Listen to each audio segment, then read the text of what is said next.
আসসালামু আলাইকুম প্রিয় হোমিওপ্যাথিক শিক্ষার্থী বন্ধুরা, আশা করছি আপনারা সকলেই ভালো আছেন।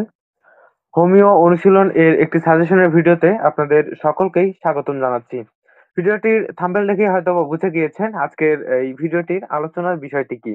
আজকের এই ভিডিওটির আলোচনার বিষয় হচ্ছে ডিএইচএমএস তৃতীয় বর্ষের ফাইনাল পরীক্ষার সাজেশন মেটেরিয়া মেডিকা। এই যে বিষয়টি রয়েছে এর সাজেশন সম্পর্কিত বিষয়গুলো নিয়ে আজকের এই ভিডিওটিতে আলোচনা করব। তো যারা ইতিমধ্যে আমাদের গুগল ড্রাইভের অ্যাক্সেস পেয়েছেন তাদেরকেও আমি অনুরোধ করছি ভিডিওটি অবশ্যই শুরু থেকে শেষ পর্যন্ত দেখবেন, এবং যারা এখনো পাননি বা আজকেই এই সাজেশনের ভিডিওটি প্রথম দেখছেন তাদের উদ্দেশ্যে আমি বলছি যে আপনারা অবশ্যই ভিডিওটি শুরু থেকে শেষ পর্যন্ত দেখবেন। আর আমরা হোমিও অনুশীলন এর যারা সদস্য রয়েছে এবং আমাদের সঙ্গে যারা যুক্ত রয়েছে তাদের প্রত্যেককেই আমরা আমাদের হোমিও অনুশীলনের পক্ষ থেকে পরীক্ষার সাজেশনের পিডিএফ গুলো দিচ্ছি।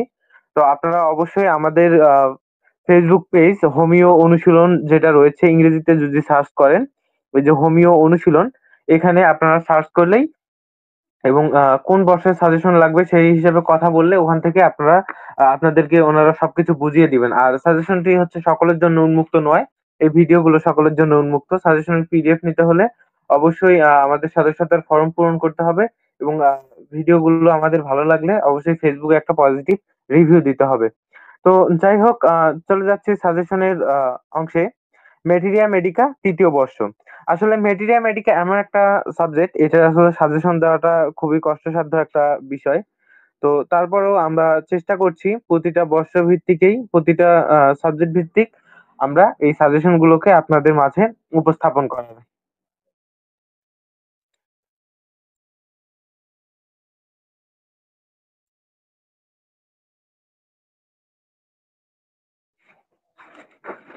আচ্ছা, এখানে দেখুন, প্রথমে এখানে আমরা সব মিলিয়ে যে প্রশ্নগুলো সাজিয়েছি, এখানে ৩০টির মতো প্রশ্ন সাজিয়েছি। তো আমরা আশা করছি যে এই মেডিসিন গুলো বা এই বিষয়গুলো যদি আপনারা পড়েন তাহলে ৫০ থেকে ৬০% এর মতো কমন পড়বে। তারপরেও যারা কলেজে নিয়মিত ক্লাস করছেন তাদের উদ্দেশ্যে বলছি প্রতিটা মেডিসিন সম্পর্কে আপনারা ধারণা নেবেন। কারণ আহ পরীক্ষায় হয়তোবা আপনি একদিন দিবেন, কিন্তু চিকিৎসা ক্ষেত্রে রোগীর সামনে আপনাকে প্রতিনিয়তই পরীক্ষায় বসতে হবে। এজন্য অবশ্যই প্রতিটা বিষয়ে ভালো করে ধারণা রাখতে হবে। তারপরেও এই বিষয়গুলো আপনারা একটু বেশি মনোযোগ দিয়ে পড়বেন। ১ নাম্বারে রয়েছে অ্যাগনাস কাস্ট এর উৎস ও ক্রিয়াস্থল ও লক্ষণসমূহ। অর্থাৎ অ্যাগনাস কাস্ট যে হোমিওপ্যাথিক মেডিসিনটা রয়েছে এর প্রধান উৎসগুলো, এর প্রধান ক্রিয়াস্থল ও এর লক্ষণসমূহ। মানসিক লক্ষণ, ধাতুগত লক্ষণ, এক কথায় যতগুলো লক্ষণ আছে, চরিত্রগত লক্ষণ, পারিপার্শ্বিক লক্ষণ, সবকিছুই পড়তে হবে।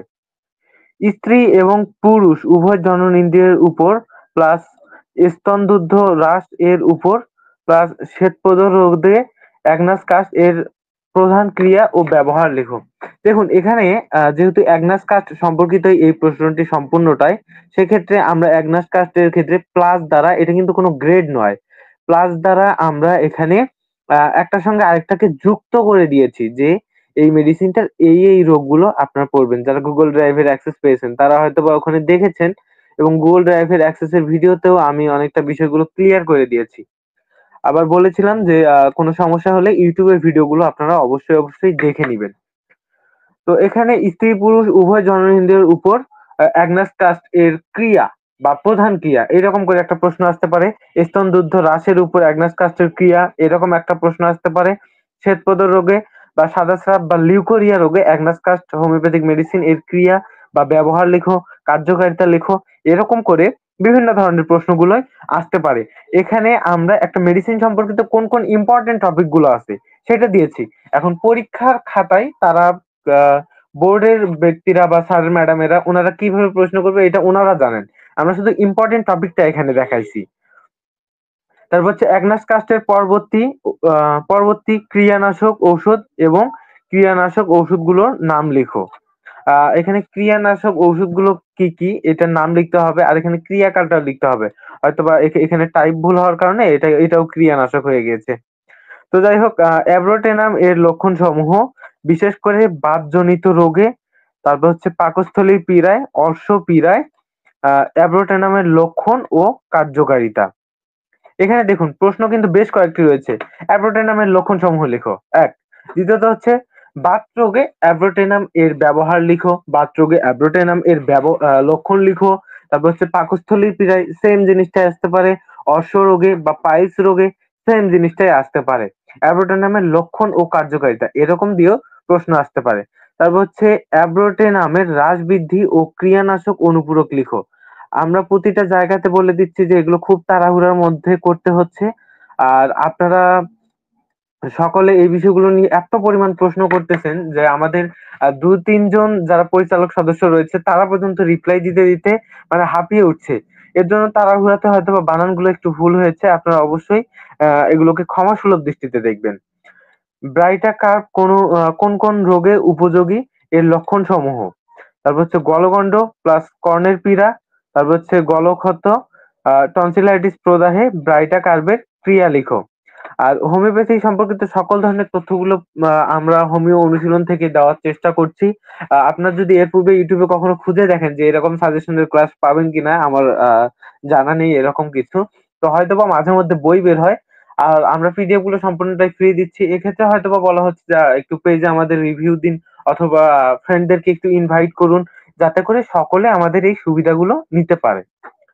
আচ্ছা ৮ নাম্বারে ব্রাইটাকার্পের হ্রাস বৃদ্ধি ও ক্রিয়ানাশক ঔষধের নাম লিখো। সিমিসি ফিউগার চরিত্রগত লক্ষণসমূহ। অন্যান্য লক্ষণগুলো ভালো করে লিখতে হবে। ক্যালিবাইক্রোমের লক্ষণসমূহ। সকল ধরনের লক্ষণ ধাতুগত, চরিত্রগত, মানসিক আ আ সব লক্ষণেই দেখতে হবে। ব্রঙ্কাইটিস, হাঁপানি, স্বরভঙ্গ, অর্জিনতায় চক্ষু এবং নাসিকা রোগে ক্যালিবাইক্রোমের ব্যবহার।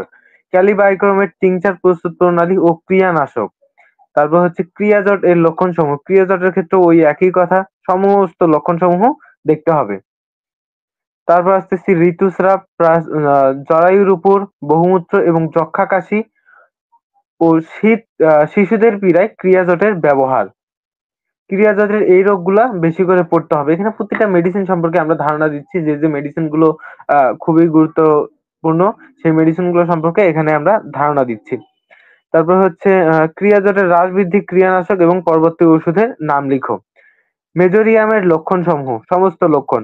অস্থিপীড়া, উদ্রাময়, এটা উস্রাময় হয়ে গিয়েছে, এটা হবে উদ্রাময়। কোষ্ঠবদ্ধতা, চর্মপীড়া, ক্ষতে মেজোরিয়ামের ক্রিয়া লিখো, ক্রিয়া বা ব্যবহার। প্লাম্বামেটের চরিত্রগত লক্ষণসমূহ।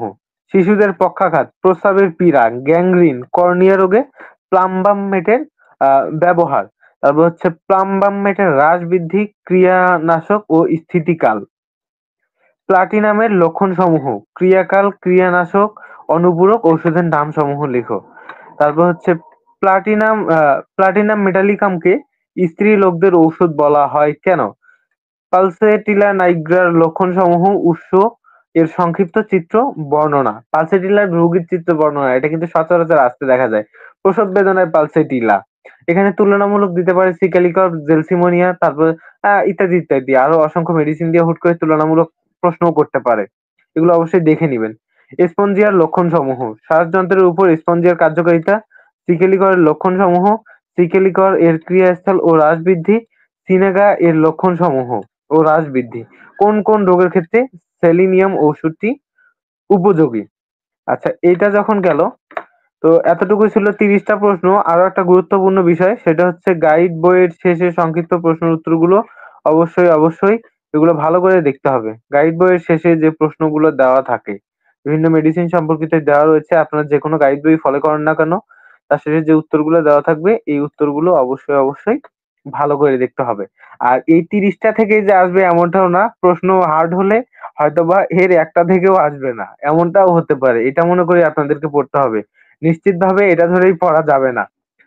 আর আপনারা যারা এখনো পিডিএফ পাননি আপনারা অবশ্যই, অবশ্যই এই যে আমাদের হোমিও অনুশীলনের যে ফেসবুক পেজটা রয়েছে এখানে যোগাযোগ করবেন এবং হোমিওপ্যাথি সম্পর্কিত তথ্যগুলো পেতে আমাদের এই পেজটা ও এর আরেকটা প্রোফাইল রয়েছে।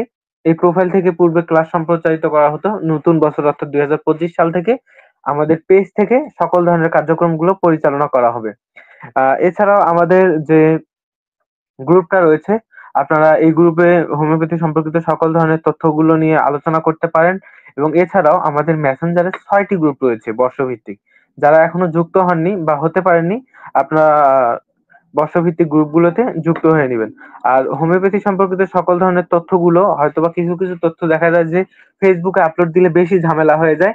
সেক্ষেত্রে আমরা আমাদের এই তথ্যগুলো হোমিও অনুশীলন যে ইউটিউব চ্যানেলটা রয়েছে, এই চ্যানেলটাতে আমরা প্রতিনিয়ত আপলোড দিচ্ছি। আপনারা যদি ইংরেজিতে সার্চ করেন হোমিও অনুশীলন তাহলে আমাদের চ্যানেলটিকে পেয়ে যাবেন। তো এখানে আসার পর প্রতিটা বর্ষভিত্তিক আমরা ক্লাস দেওয়ার সিস্টেম করে রেখেছি এবং এখানে আসলেই এই প্লেলিস্ট গুলো পেয়ে যাবেন। এখান থেকে ভিডিও দেওয়া রয়েছে। এখানে প্রায় এখন অব্দি ১৫৭ টার মতো ভিডিও দেওয়া রয়েছে। আপনারা হোমিওপ্যাথি সম্পর্কিত সকল ধরনের তথ্যগুলো এখানেই পাবেন। তো সাবস্ক্রাইব করে সাথে যুক্ত থাকার আমন্ত্রণ রইলো। ভিডিওটি শুরু থেকে শেষ পর্যন্ত দেখার জন্য সকলকে আমি অসংখ্য ধন্যবাদ জানাচ্ছি।